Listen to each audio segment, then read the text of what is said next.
Assalamualaikum warahmatullahi wabarakatuh. Perkenalkan, nama saya Nindiawati Maku, perwakilan dari kelompok 14. Baiklah, di sini saya akan menjelaskan materi saya, yaitu pengertian amida, rumus umum dan deret homolog, tata nama, dan isomer amida. Amida adalah suatu jenis senyawa kimia yang mempunyai gugus fungsional RNA, OX, NR-alkil 2. R dan R-alkil mengacu kepada H atau gugus organik. Jenis paling umum adalah karboksamida atau amida organik. Tetapi banyak diketahui jenis-jenis amida lainnya seperti fosforamida dan sulfonamide. Istilah amida juga mengacu kepada basa konjugat amonia, anion H2N- dan amina organik anion R2N-.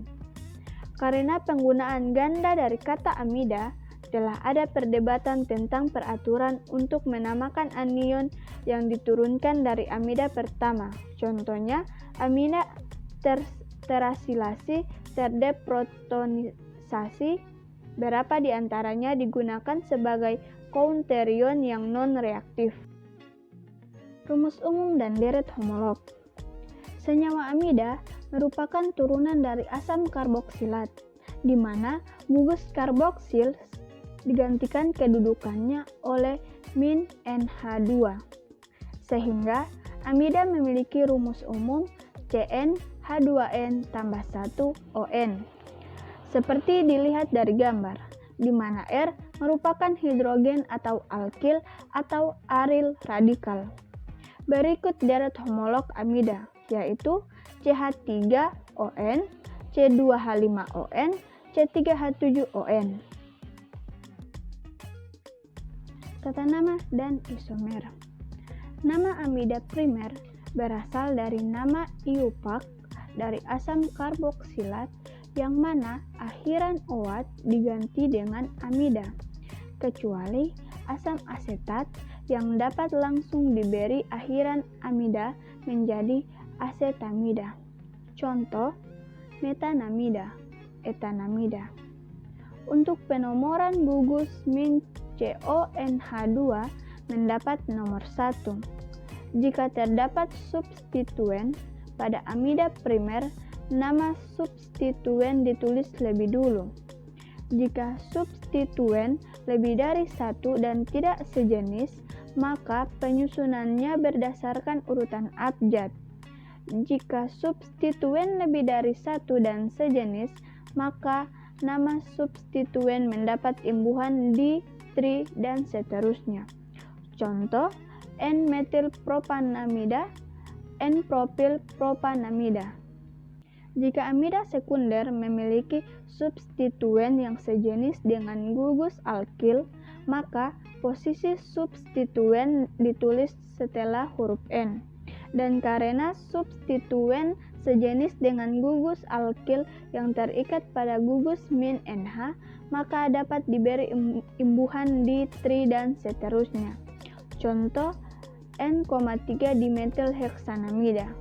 Jika amida sekunder memiliki substituen yang tidak sejenis dengan gugus alkil yang terikat pada gugus min NH, maka penamaannya berdasarkan urutan abjad dari nama gugus alkil. Contoh, N-etil-2-metil-butanamida. Penamaan amida tersier diawali dengan 2 huruf N. Jika gugus alkil yang terikat pada atom N tidak sejenis, maka penamaan gugus alkil disusun berdasarkan urutan abjad yang mana setiap nama gugus alkil diawali huruf N. Contoh, N-etil, N-propilpropanamida. Tapi, jika gugus alkil yang terikat pada atom N sejenis, maka nama gugus alkil mendapat imbuhan di, tri, dan seterusnya. Contoh, N,N dimetilmetanamida. Jika amida tersier memiliki substituen, maka nama substituen ditulis lebih dulu. Contoh, 2-etil N,N dimetilbutanamida. Isomer dari amida yaitu isomer fungsional, karena isomer fungsional adalah dua atau lebih senyawa yang memiliki rumus molekul yang sama tetapi memiliki gugus fungsi yang berbeda. Baiklah, itu materi dari saya. Lebih dan kurangnya saya mohon maaf. Wassalamualaikum warahmatullahi wabarakatuh.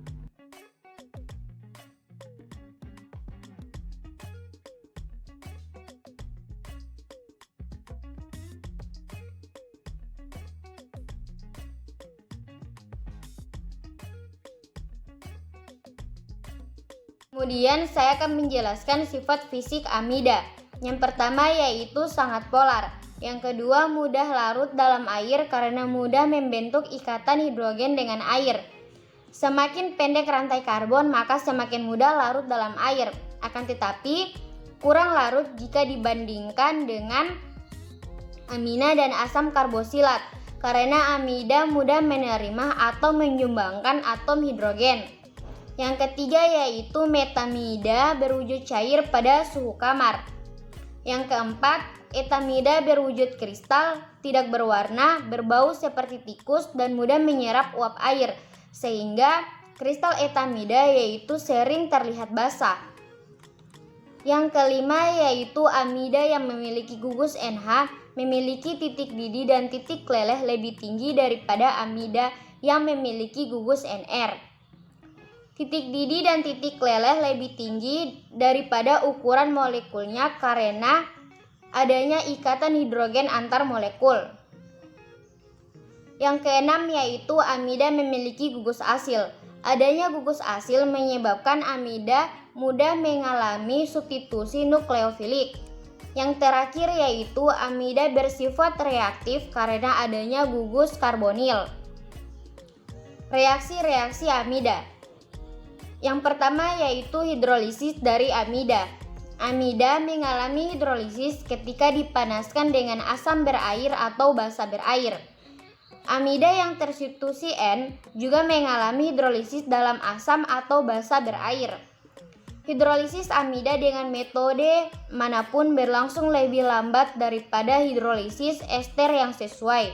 Jadi, hidrolisa amida umumnya membutuhkan kondisi panas dan asam basa kuat. Contohnya yaitu hidrolisis asam dengan asam sulfat atau HCl encer menghasilkan CH3CONH2 tambah HCl tambah H2O menghasilkan CH3COOH tambah NH4+ Cl-. Kemudian hidrolisis basa yaitu dengan NaOH encer menghasilkan CH3CONH2 tambah NaOH tambah H2O menghasilkan CH3COO- tambah NH3. Yang kedua, reduksi dari amida. Ketika diperlakukan dengan kelebihan LiAlH4, amida dikonversi menjadi amina. Reduksi nitril dan amida menggunakan LiAlH4 atau eter atau campuran Na-etanol atau H2-amin katalis Ni suhu 140 derajat Celcius. Dengan contoh CH3CONH2 tambah H2O menghasilkan CH3H2NH2. Ini adalah reaksi pertama yang telah kita lihat. Agak berbeda dengan reaksi lain. Dalam hal ini, gugus karbonil sepenuhnya dihilangkan. Yang terakhir yaitu konversi ke nitril, dehidrasi. Reaksi dehidrasi dari senyawa amida dapat menghasilkan senyawa nitril dan air. Namun, apabila setelah direaksikan dengan P4O10 kemudian dipanaskan, maka airnya akan mengalami pensurutan atau berkurang. Contohnya CH3CONH2 tambah H2O menghasilkan RC3N.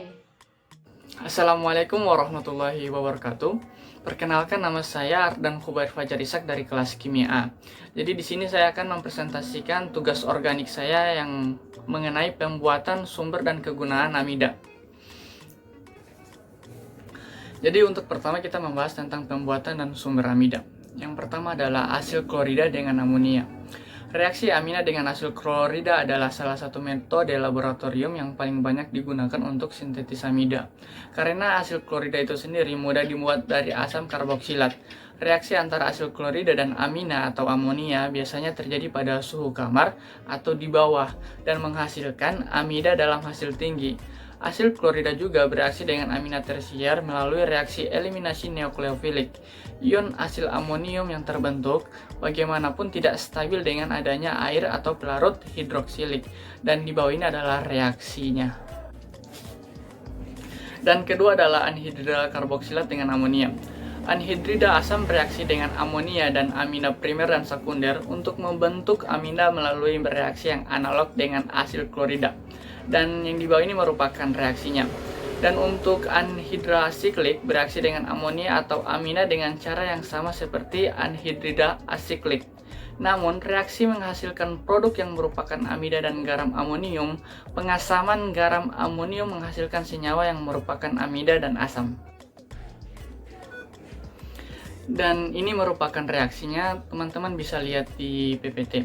Jadi kemudian selain itu pemanasan asam amida menyebabkan terjadi dehidrasi dan memberikan efek imida. Dan untuk contohnya teman-teman bisa lihat juga di PPT. Dan yang ketiga adalah ester dan amonia. Ester mengalami penambahan nukleofilik eliminasi pada atom karbon hasilnya ketika mereka diperlakukan dengan amonia atau disebut juga dengan amonolosis dengan amina primer dan sekunder. Reaksi-reaksi ini berlangsung jauh lebih lambat dibandingkan dengan asil klorida dan anhidrida, tetapi mereka tetap dapat bermanfaat secara sintetis. Dan teman-teman bisa lihat reaksinya di PPT ini. Dan ini adalah contoh dari ester dan amina, yaitu etil asetat ditambahkan NH3 menghasilkan asetamida etanol tambah CH3CH2OH atau etanol. Dan yang keempat adalah asam karboksilat dan amonium karboksilat. Asam karboksilat bereaksi dengan amonia berair untuk membentuk asam amonium, dan ini merupakan reaksinya. Karena reaktivitas rendah ion karboksilat terhadap eliminasi nukleofilik, reaksi lebih lanjut biasanya tidak terjadi dalam larutan berair. Namun jika kita menguapkan air dan selanjutnya memanaskan garam kering, dehidrasi menghasilkan amida, dan di bawah adalah reaksi amina ketika dipanaskan menjadi amida tambah H2O. Nah, umumnya merupakan metode yang buruk untuk menyiapkan amida. Metode yang jauh lebih baik adalah mengubah asam menjadi asil klorida dan kemudian memperlakukan asil klorida dengan amonia atau amina. Amida sangat penting dalam biokimia. Keterkaitan yang bergabung dengan asam amino individu bersama-sama untuk membentuk protein pada dasarnya adalah keterkaitan amida. Akibatnya, banyak penelitian telah dilakukan untuk menemukan cara yang mudah dan ringan untuk sintetis amida. Dan ini adalah reaksi amonium asetat menghasilkan asetamida tambah H2O. Selanjutnya adalah kegunaan amida. Amida banyak digunakan dalam alam dan teknologi sebagai bahan struktural. Keterkaitan amida mudah dibentuk, menganugerahkan kekakuan struktural dan menolak terjadinya hidrolisis.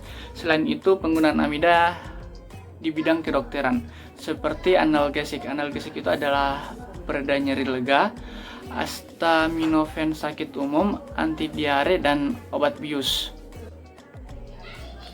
Dan yang kedua adalah senyawa amida jenuh. Rantai panjang dipakai intermediate dalam produksi tekstil tahan air tipe Zealand atau Velan. Dan yang ketiga adalah sebagai bahan baku setengah jadi intermediate raw material atau produksi fatty nitrate dan fatty amina. Dan yang keempat adalah amida dapat digunakan untuk identifikasi asam yang berbentuk cair. Dan yang kelima adalah amida dapat digunakan untuk sintetis nilon. Dan yang keenam adalah memperbaiki sifat-sifat dari tinta, yaitu membantu slip, mengurangi blok, dan tag. Demikian presentasi dari saya. Lebih dan kurangnya saya mohon maaf. Wabillahi taufiq wal hidayah. Wassalamualaikum warahmatullahi wabarakatuh.